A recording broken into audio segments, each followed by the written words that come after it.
Welcome back to the Dynasty Nerds YouTube channel. I'm Marvin Elequin. You can find me on Twitter at @FF_MarvinE. And if you've been following along with this series, the Metrics That Matter series, a few weeks ago I released one on weighted opportunity rating for wide receivers and tight ends. For this video, we're going to focus on a metric called yards per team play for running backs. We're going to go over what that metric is, how it's calculated, why it's relevant for fantasy, and then also some of the running back prospects and NFL running backs that graded highly in this metric over the last couple of years.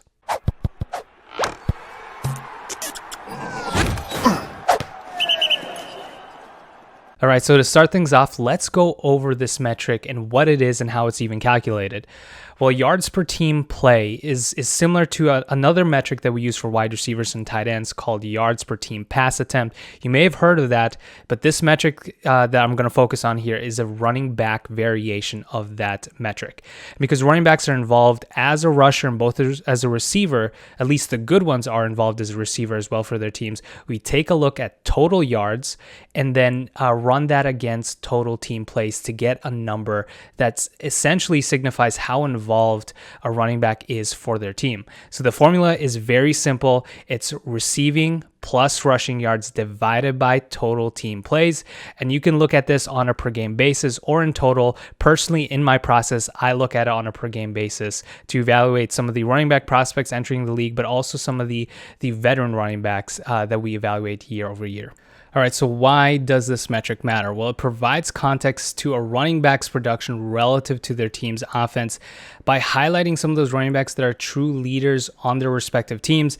And it focuses on total yards. It excludes touchdowns because what we want for fantasy are those running backs that are racking up the yards, both in the rushing game and the receiving game, because those players are the most stable running backs for fantasy. They don't rely on touchdowns week over week. And so really this focuses on those 3-down running backs that are heavily involved for their respective teams. And what I love about this metric is that you can use it to evaluate college running backs as well as NFL running backs that are already in the league.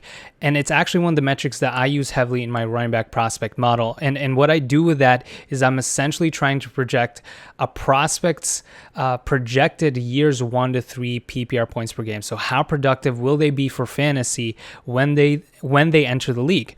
And since 2014, yards per team play in my database has a correlation or R squared of 0.3. That's on a scale from 0 to 1. So that might not seem very strong, but when you compare it to some of the other metrics and considering you're projecting 3 years worth of production, that's actually fairly strong. And so for context, draft capital in my database has an R squared of 0.42, so slightly higher than yards per team play.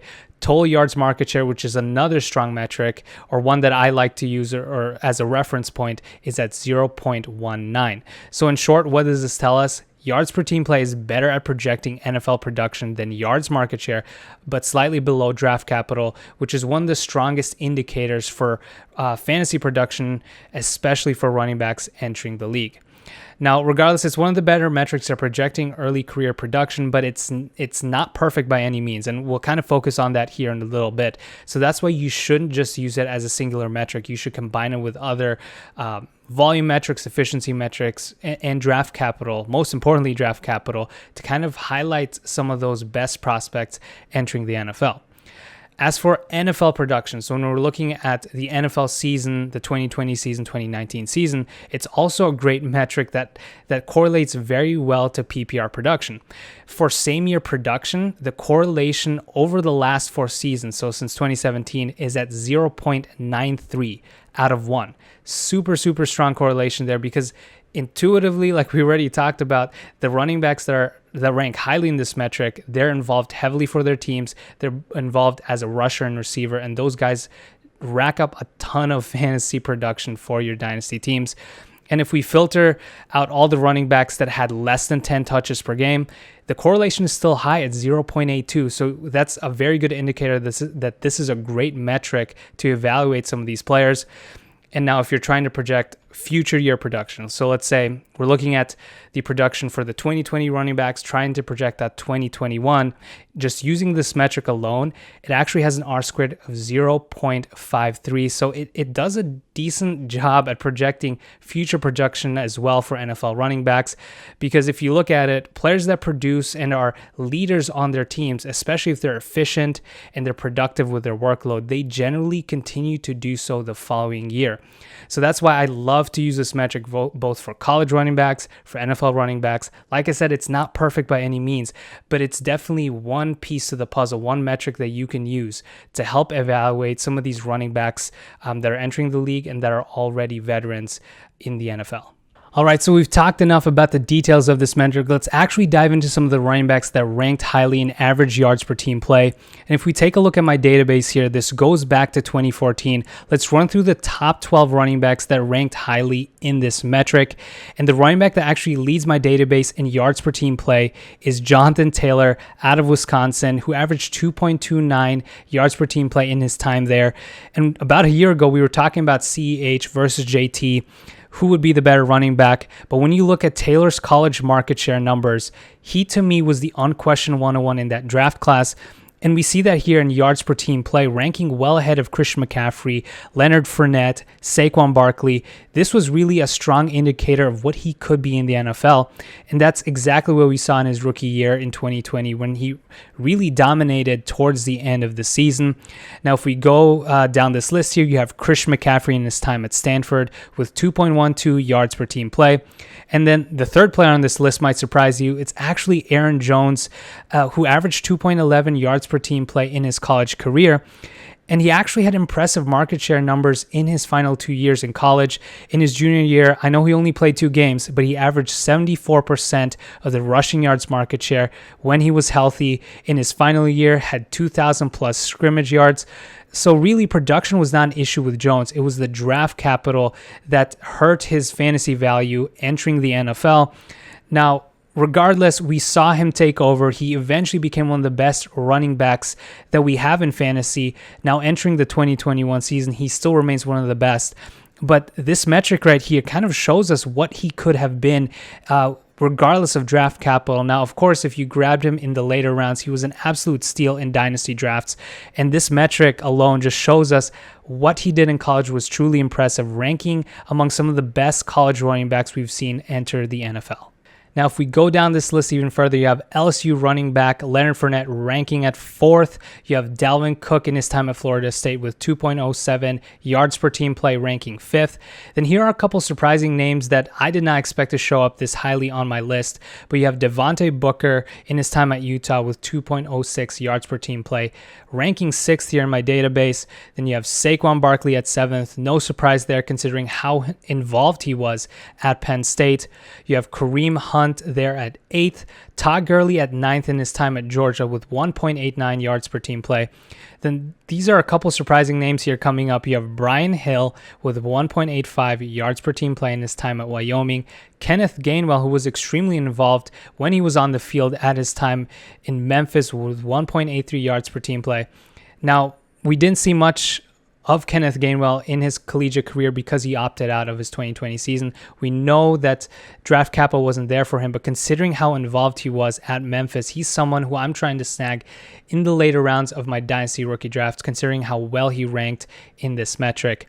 And to round out the top 12, we have Melvin Gordon in his time at Wisconsin with 1.82 yards per team play. Now, as you can see here, you have some intriguing names at the very top, but you also have some surprising names here that did not really produce in the NFL. So that's why you need to factor in other metrics that focus on efficiency, volume, and draft capital, because that gives you a better list of some of the best running backs entering the NFL.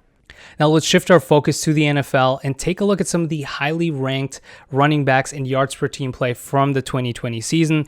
And it should not come as a surprise that Dalvin Cook ranked first in yards per team play with 2.14, was the RB2 in PPR points per game, was a true leader and focal point for that Vikings offense. And he ranks number 1 here.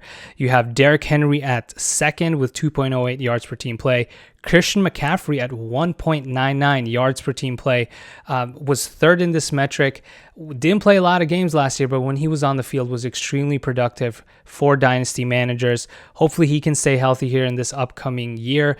Then you have Alvin Kamara with 1.73, Aaron Jones at 5th with 1.68. None of these top 5 players are really surprising because they're some of the best fantasy running backs that we have right now in the league. But then at 6th here, you have actually James Robinson with 1.62 yards per team play when he was healthy and on the field. He accounted for 37% of the team's opportunities, had a 12% target share on this Jacksonville team. Now, of course, this is now a different team with Travis Etienne there, but what this shows us is that James Robinson, as an undrafted free agent, was one of the best running backs when given the opportunity last season. And then we go down this list here. You have Nick Chubb at 7th with 1.59, David Montgomery with that strong finish to his season at 1.54 yards per team play. Then you have Myles Gaskin actually at 9th with 1.52 yards per team play. Averaged 16.8 PPR points per game when he was healthy and on the field, had a 13% target share, 31% of the team's opportunity share. He did not score as many touchdowns for the workload that he had, but he could be a value this season in redraft leagues, dynasty leagues. Someone who's set to lead this Miami backfield once again, was extremely productive last season when given the opportunity, and we see that here in his yards per team play. Then you have Jonathan Taylor at 1.52 yards per team play. Once again, ranked highly as a college running back. Once again was involved, and that translated into NFL production here with the Indianapolis Colts, ranking 10th in this metric. Then you have Joe Mixon at 1.45. And then to round out the top 12, you actually have David Johnson with 1.43 yards per team play when healthy, average about 15.1 PPR points per game. He could be another value player in the later rounds as well, who could be productive this season if given the opportunity.